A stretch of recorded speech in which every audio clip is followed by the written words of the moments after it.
Hello, everybody. Hello. I was recording yesterday's episode about, and you should go watch that. It's just as bad as this one. About like the difference between 1080p and like 4K or 8K or whatever, like resolution types beyond 1080p. And I was basically just saying that I can't tell the difference. I don't know why we're doing this. Why are we even pushing this like concept of just 4K resolution, 8K resolution? Um, and then it got me thinking. This isn't like I guess it's recent in terms of like world history, but it's not recent in terms of like modern history. DLSS 5, also known as like the AI slop filter. Now, I am kind of impartial to this. Well, first and foremost, let me start off by saying that I would never, and I mean never, ever, ever, ever spend like $800 on a graphics card. It's not going to happen. Ever. It's not going to happen. So I will never access this slop filter. Not that I want it. I'm just saying it's not even an option because I'm not willing to pay. I bought my computer, my entire computer, 6 years ago for like $900. For 6 years, I've had the same computer. I can run any game that I want. Any game. I can record these shitty um, videos. You know, I hope it's good quality. I don't know. I don't watch them back afterwards. But I'm not going to pay, $700, $800 for a graphics card when my entire computer was the same price.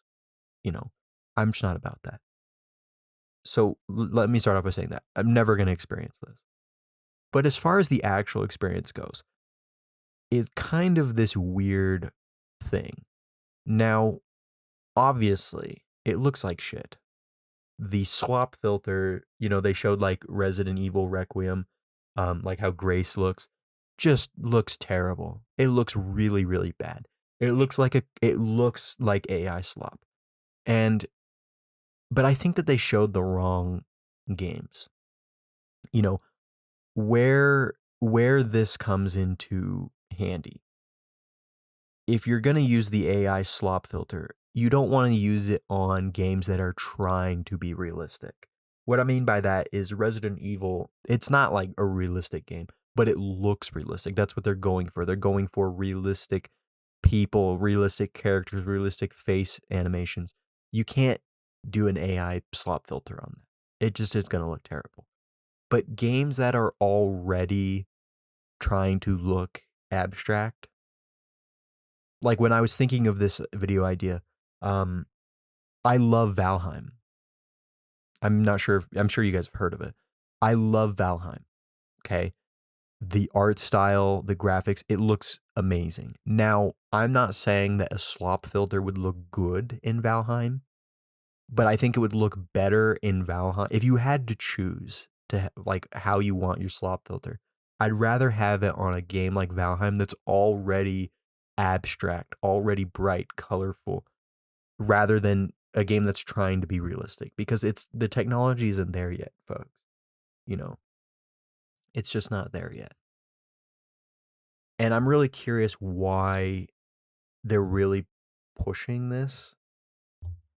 I think the AI slop filter would be, I think it'd be fun to play as, meaning like, let's take, for example, like Fallout.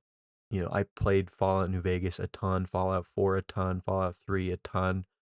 I think it'd be fun to do a playthrough with the slop filter on, just because I know all the characters, all the locations. I know what it's supposed to look like. So it would be interesting to just see what it looks like with the slop filter.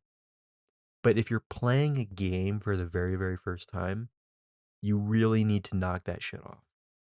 I don't know about modern games because I really don't buy a lot of modern games. But old games, you know, 10, 15, 20, maybe even 5 years ago, things have been really rough the last 5 years.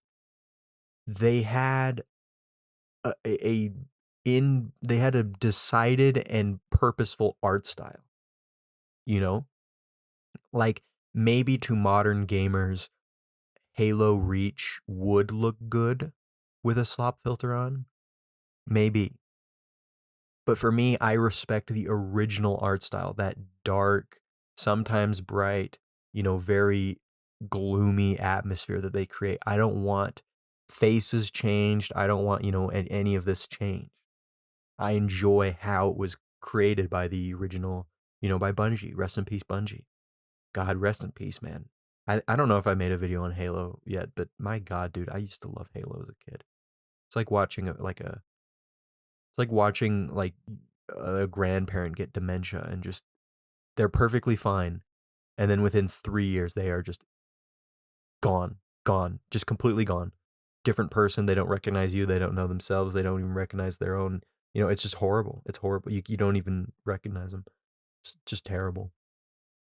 But the slop filter, it's more of just a gimmick.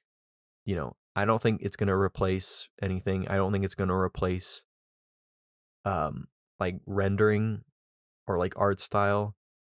Art style is a very important thing. Not a lot of people pick up on that. Maybe I'll make an episode on that. I'll do that tomorrow.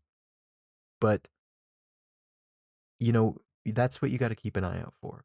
If you're gonna try the slop filter, try it out on a game that is both not realistic, so it's already animated, it's already like fictitious, and try it on a game that you've already played before. Maybe a game that you're super familiar with. And I think that's really where like the line between gimmick and useful product comes out. You know, like I wouldn't play the new Grand Theft Auto 5 or not 5. God, I'm so fucking old. GTA 6. I wouldn't play GTA 6 with the slop filter on for the very, very first time. For your first playthrough of GTA 6, you should just play how it was originally intended to be. That's just my own opinion on that. So let me know your thoughts down in the comments. I appreciate you listening to this, and I will see you tomorrow.